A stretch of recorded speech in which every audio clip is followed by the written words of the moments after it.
నీతి కథల్లో మనం ఈరోజు పిల్లి ఎలుక కథ చెప్పుకుందాము. పూర్వకాలంలో ఒకానొకప్పుడు ఒక పిల్లి ఒక ఎలుక చాలా స్నేహంగా ఉంటూ ఒకే ఇంట్లో కాపురం ఉండేవి. ఒక రోజున ఎలుక పిల్లితో, శీతాకాలం వస్తే మనకి ఆహారం ఏమీ ఉండదు, ఇప్పటి నుంచే వెతికి దాచుకోవాలి అంది.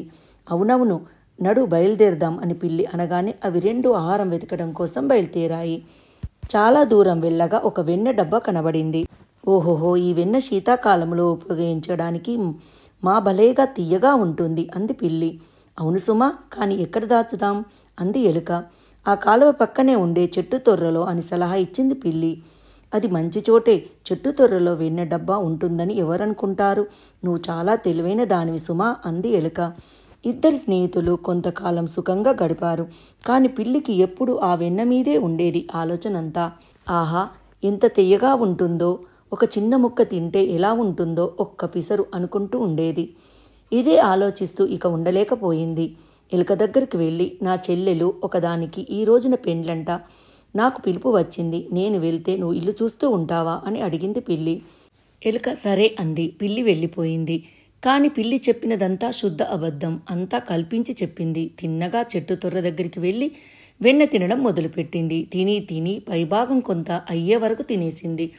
డబ్బా యథాప్రాకారం పెట్టి ఇంటికొచ్చింది. ఎలుక పిల్లిని చూసి, అప్పుడే వచ్చావే, పిల్లి బాగా జరిగిందా అని అడిగింది. ఓ, ఎంత బాగుండాలో అంత బాగుంది. నీ చెల్లెలి పేరేమిటి? పైన అయిపోయింది. పైన అయిపోయిందా? ఇంత వింత పేరు అనుకుంది ఎలుక. కొంతకాలం సుఖంగా గడిపారు. మళ్ళీ పిల్లికి వెన్న జ్ఞాపకం రావడం మొదలుపెట్టింది. ఆహాహా, ఎంత తీయగా ఉంది, ఒక్క చిన్న ముక్క తింటే ఎంత బాగుండును, ఒక్క పిసరు అనుకుంది. ఇదే ఆలోచిస్తూ ఆఖరికి ఉండలేకపోయింది. ఎలుక దగ్గరికి వెళ్ళి, ఇవాళ నా రెండో చెల్లెలు పెళ్లికి పిలుపు వచ్చింది, నేను వెళ్తే నువ్వు ఇల్లు చూస్తుంటావా అని అడిగింది. ఎలుక సరే అంది. పిల్లి వెళ్ళిపోయింది. మళ్ళీ పిల్లి తిన్నగా వెన్న దగ్గరికి వెళ్ళింది. డబ్బా పైకి తీసి తినడం మొదలుపెట్టింది. తిని తిని సగమైపోయే వరకు తినేసింది. డబ్బా యథాస్థానంలో పెట్టి ఇంటికి తిరిగి వచ్చింది. ఇంత త్వరగా వచ్చావే, పెళ్లి బాగా జరిగిందా అని అడిగింది ఎలుక. చాలా బాగుంది, అంతా సంతోషం. నా జన్మలో లేదు. నీ చెల్లెలు పేరేమిటి అని అడిగింది ఎలుక. సగం అయిపోయింది. సగం అయిపోయిందా? అలాంటి పేరెప్పుడు వినలేదే అంది ఎలుక. కొంతకాలం సుఖంగా నడిచింది. మళ్ళీ వెన్నెను గురించి ఆలోచించడం మొదలుపెట్టింది పిల్లి. ఎంత తీయగా ఉంది, ఒక్క చిన్న ముక్క తింటే బాగుండును, ఒక్క పిసరు అనుకుంది. ఇదే ఆలోచిస్తూ ఇక ఉండలేకపోయింది. ఎలుక దగ్గరికి వెళ్ళి, నా ఆఖరి చెల్లెలికి ఇవాళ పెళ్ళంట, వంటి నిండా ఒక్క తెల్ల వెంట్రికైనా లేకుండా నల్లగా చాలా అందంగా ఉంటుంది, నేను వెళ్ళడానికి నువ్వు ఒప్పుకుంటావనుకుంటున్నాను అని వెళ్ళిపోయింది. పిల్లి తిన్నగా చెట్టు దగ్గరికి వెళ్ళి వెన్న డబ్బా పైకి తీసింది. వెన్న తిని తిని పూర్తిగా అయిపోయే వరకు తినేసింది. మళ్ళీ డబ్బా మామూలు చోట పెట్టి ఇంటికి తిరిగి వచ్చింది.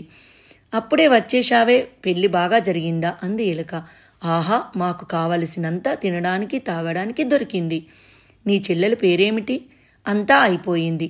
అంతా అయిపోయిందా? దాని అర్థం ఏమై ఉంటుంది అనుకుంటూనే నిద్రపోయింది ఎలుక.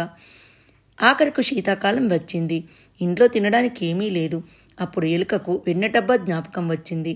పిల్లి, రా, మనం వెన్న కోసం వెళ్దాము, రాత్రి భోజనానికి ఎంతో బాగుంటుంది అంది ఎలుక పిల్లితో. అవునవును, చాలా బాగుంటుంది, ఎవరూ తినేయలేదనుకుంటాను అంది పిల్లి. తక్షణం వారు బయలుదేరారు. అదిగో అక్కడ అని ఎలుక చెట్టు తొర్రలోకి తొంగి చూసింది. పాపం, ఏం ఉంది? ఖాళీ డబ్బా. వెన్నంతా ఎక్కడికో పోయింది. ఎలుక కోపంగా అంది, దొరికావు, ఇప్పుడంతా నాకు అర్థమైపోయింది. వెన్న ఎవరు తిన్నారో తెలిసింది. మీ ముద్దు చెల్లెళ్ళు. పైన అయిపోయింది, సగం అయిపోయింది అంటూ ఉండగానే తర్వాత నోరెత్తితే నిన్ను తినేస్తాను అంది పిల్లి. కాని ఎలుక ఆగలేక అంతా అయిపోయింది అనేసింది. అలా అంటుండగానే పిల్లి ఎలుక మీదికి దూకింది. కాని ఎలుక తప్పించుకొని తొర్రలోకి దూరిపోయింది.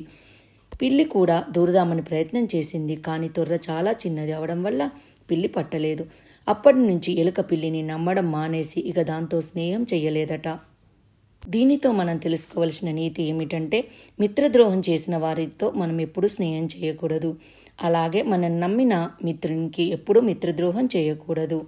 ఈ వీడియో మీకు నచ్చినట్టయితే లైక్ చేయండి, సబ్స్క్రైబ్ చేయండి. మరిన్ని వివరాల కోసం పక్కనే ఉన్న బెల్ ఐకాన్ను క్లిక్ చేయండి. Thank you.